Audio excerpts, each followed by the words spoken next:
Have you ever been to a wedding so magical it felt like a dream? That was my wedding. The venue was breathtaking. An old garden estate covered in wisteria and fairy lights. I remember standing there in my flowing white gown, excited, happy, my heart full of love and anticipation. My bridesmaids wore lavender dresses that perfectly complemented the sea of purple and white flowers around us. The sun was setting, casting warm, golden light over everything. As I walked down the aisle, my eyes met Mark's. He looked impeccable in his tailored suit, a perfect Prince Charming in every sense. He smiled, and at that moment, the rest of the world ceased to exist. My dad gave me away, and I could see a tear in his eye as he placed my hand in Mark's. The crowd was a blur. All I saw was Mark.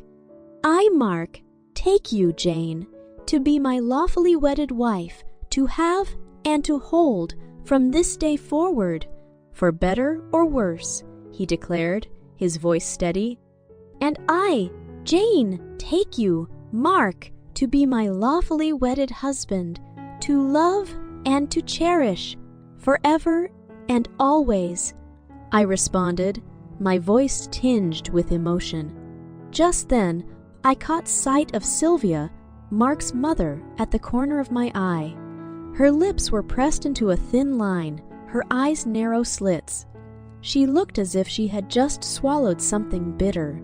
I tried to push the thought away. This was my day, our day, and I wasn't going to let anyone ruin it. We exchanged rings, and as Mark leaned in to kiss me, I felt an overwhelming sense of joy. We were announced as husband and wife, and as we walked back down the aisle, I remember feeling invincible, as if nothing could go wrong. Oh, how naive I was! At the reception, Sylvia approached us. She smiled, but it never reached her eyes. Mark, you looked so handsome up there. Thank you, Mom. Jane looked beautiful, didn't she? Yes, the dress is lovely. Expensive, I assume? It's perfect, just like this day, I intervened, not wanting to get into a squabble right then. Well, we all have different definitions of perfection, she quipped, her eyes cutting through the sweetness of the moment like a knife through butter. As she walked away to join the other guests, Mark held my hand tighter, as if he knew that the battle lines were already being drawn. Don't worry about her, he whispered. She's old, set in her ways. What's important is that we're together now. I wanted to believe him, to bask in the afterglow of our wedding day, but something told me that Sylvia was a storm cloud on my sunny horizon, and as much as I wanted to ignore it, I knew we'd have to face it sooner or later. And so, the perfect day had an imperfect undertone, a small shadow lurking in the background. But I put it out of my mind. We danced, we celebrated, and for that one night, everything felt absolutely perfect. Looking back, I wish I had paid more attention to that nagging feeling, that whisper in the wind. But love makes you overlook a lot of things, and I was head over heels in love. Mark was my dream come true, and I was ready to live our happily ever after, even if it came with a few clauses and conditions. Little did I know those conditions would change everything. The first few years after our wedding were nothing short of magical. Mark and I were the epitome of newlywed bliss, even if our apartment was the size of a shoebox. It was our home, filled with mismatched furniture from thrift stores, photos of our adventures, and dreams of a future together. We were both rising stars in our respective fields, Mark in software development and me in marketing. We were happy, genuinely happy. Our nights consisted of homemade dinners, Netflix marathons, and cuddles on the couch. Our weekends were spontaneous road trips, visits to art galleries, or simply lying in bed, wrapped up in each other's arms. I love this, Mark would say on quiet evenings, his arms around me as we watched some rom-com or drama unfold on the screen. Love what? I'd ask, although I knew the answer.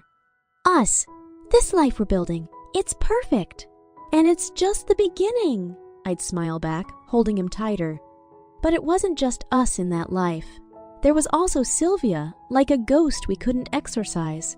She would visit often, usually unannounced, her appearance always bringing a wave of tension that clashed with the peaceful aura of our home. Mark would insist it was just how she was, that she meant no harm. "Oh, Jane, you've placed the cups upside down in the cabinet," she would say, inspecting our kitchen like she was some sort of general. "In our house, we always keep them right side up. It's just cleaner that way." "Is it? I never thought of it that way," I'd reply, rolling my eyes internally but putting on a polite facade. "And what is this painting?" She'd point to a beautiful landscape that we picked up at an art fair. "It's too abstract, doesn't really match anything."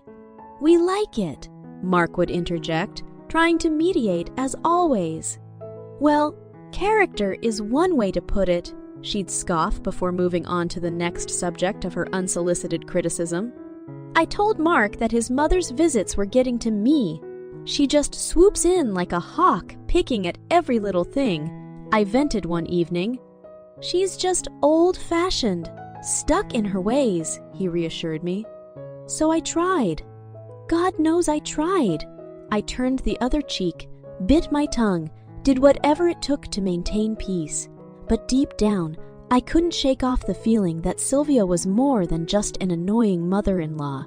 She was a threat to our happiness, a lurking dark cloud ready to pour down on us. And boy, was I right. I found out exactly how much of a threat she was on one fateful Halloween Eve, when masks come off and true faces are revealed. The honeymoon phase was officially over, and reality was about to give us a wake, upcall like no other. It was Halloween Eve, a time for costumes, trick, or treating, and stories of hauntings and ghosts. Our apartment was decorated with pumpkins, fake cobwebs, and creepy knick-knacks. I always loved Halloween. It was a time to let loose and embrace the mysterious and strange. Mark and I had plans for a quiet celebration that year, just the two of us. But as fate would have it, Sylvia decided it was the perfect time for another surprise visit. "Happy Halloween, lovebirds," she announced, barging in with her suitcase as if she owned the place. "Mom, you could have called," Mark sighed, exchanging a concerned glance with me. "And missed the surprise on your faces?" She laughed, but it sounded more like the cackle of a witch from a Halloween story. We forced smiles and welcomed her, even though her presence felt like an omen. Dinner was a stressful affair. It seemed like the tension was an extra uninvited guest at our table. Sylvia dissected each dish I had made, giving backhanded compliments that were more insults than praises. "The roast is well cooked, although a little too salty for my taste," she critiqued as she chewed. "I was going for a bold flavor," I replied, grinding my teeth in frustration. "And your apartment is so quaint. Don't you want more space? Bigger rooms, perhaps?" she jabbed, looking around disdainfully. "We're saving for a house," Mark chimed in and edged to his voice. "Isn't that right, Jane?" "Absolutely," I agreed, barely holding back the urge to tell Sylvia that her opinions were neither needed nor appreciated. Somehow, we survived dinner without an all-out war breaking out. But the air was thick with unsaid words, and Sylvia's intrusive energy was suffocating. We called it a night early, each retreating to our rooms as if licking our wounds after a battle. In the dead of the night, I woke up, needing to go to the bathroom. As I passed the hallway, I heard faint noises coming from the room we used as an office, a room that also served as the storage space for our life savings, which amounted to $500,000. All in cash, a physical manifestation of our dreams and plans, neatly stacked in a safe. My heart pounded like a drum as I moved closer to the door. It creaked open, and there she was, Sylvia, her face a mask of concentration as she stuffed bundles of our money into her bag. The audacity of it made me gasp silently. She was stealing from us, from her own son. It was beyond outrageous. It was unforgivable. I considered confronting her right there, But an idea popped into my head, an idea that would reveal her true colors once and for all. I chose to retreat, my mind racing with plans. As I lay in bed, staring at the ceiling, it hit me. The witch in every Halloween story thinks she can get away with her mischief. Sylvia was no different. But unlike those stories, this was real life, and real life doesn't let you get away with evil deeds.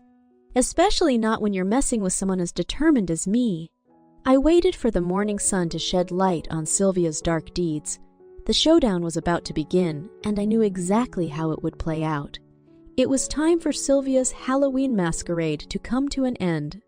The morning sun crept through the curtains, casting its light on a household on the brink of monumental change. Mark and I sat at the breakfast table, sipping coffee in an uncomfortable silence, all too aware of Sylvia's looming presence. My stomach churned as I remembered the previous night's shocking discovery, my nerves a mix of anxiety and righteous indignation. I knew what I had to do. "Mark, we need to talk," I began cautiously, aware that what I was about to say would strain his relationship with his mother to the breaking point. "I saw something last night that you need to know about." "Go on," he said, his face turning serious. "Your mom was in the office last night. She was taking money from our safe," I told him, my voice tinged with disbelief even as I said it. "What? No? There must be some mistake." Mark looked at me incredulously. "Why would she do that?" "I don't know, but we need to confront her," I insisted. "I have an idea. Let's not say we know it was her. We'll tell her we found the safe open and the money missing. Let's see what she says." Mark was hesitant, visibly torn between his loyalty to his mother and his trust in me. Finally, he nodded. "All right, let's do it." Sylvia walked into the room just as we finished our conversation, a fake smile plastered across her face. "Good morning. Sleep well?" "Actually, no," I began, my heart pounding.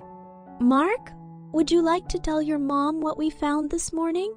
Mark cleared his throat. "Mom, we found our safe open today and our money is missing. All $500,000 we were saving for the new house and our future. Do you know anything about it?" Sylvia's eyes widened, her face flushed. "Why are you asking me? I'm your mother, for heaven's sake." "Well, we have to ask, Mom. It's a lot of money, and we're really worried," Mark continued, the tension in the room rising to palpable levels. "Are you implying that I took it? How dare you accuse me?" Sylvia's voice was a mix of feigned shock and outrage. "It must be Jane, if anyone. Maybe she's not as honest as you think." That was the last straw. Mark's face hardened. "Mom, if you didn't take it, then you wouldn't mind if we checked your bag." Sylvia hesitated, her eyes flickering with guilt.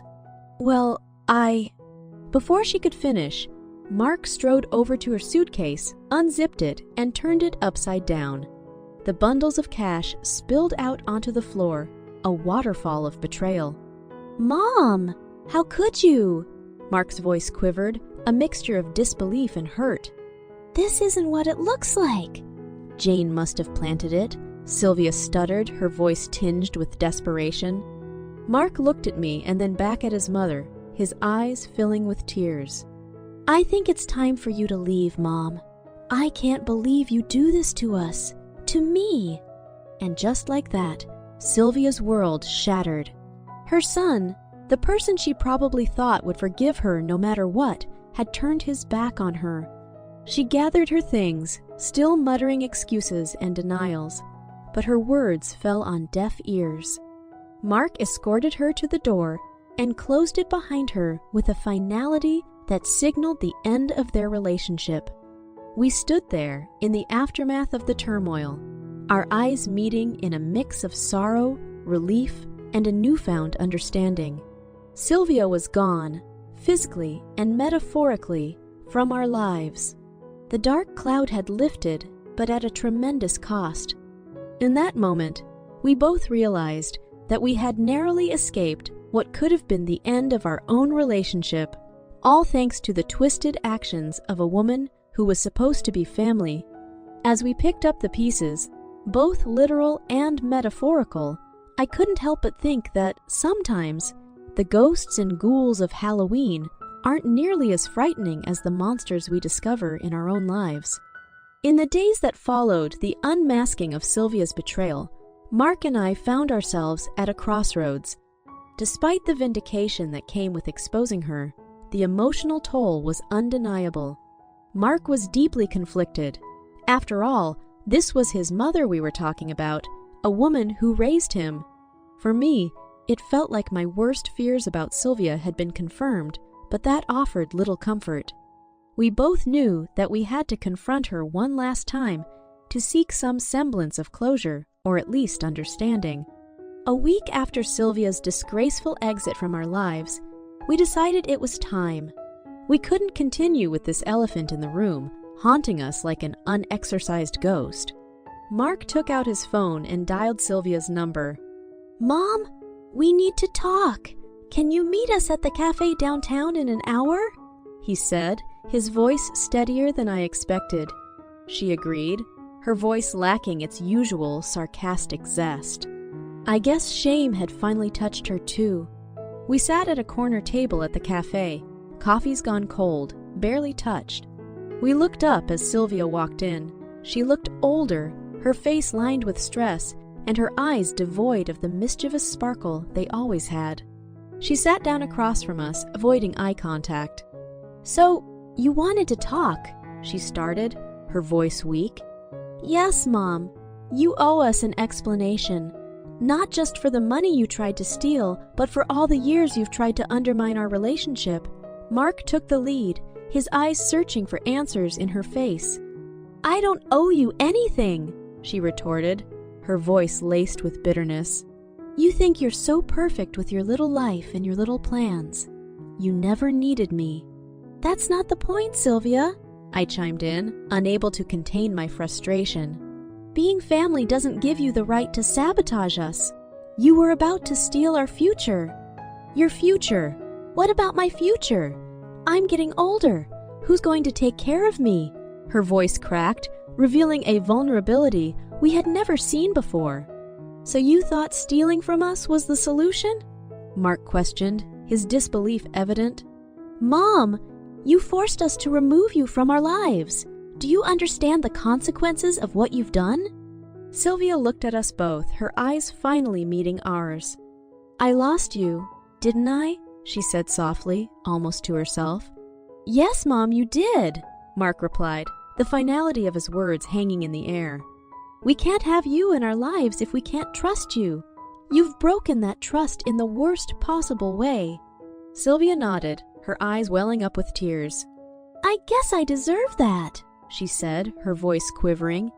With that, she stood up and left, her figure receding into the distance until she was nothing more than a speck, disappearing from our lives as decisively as she had invaded them.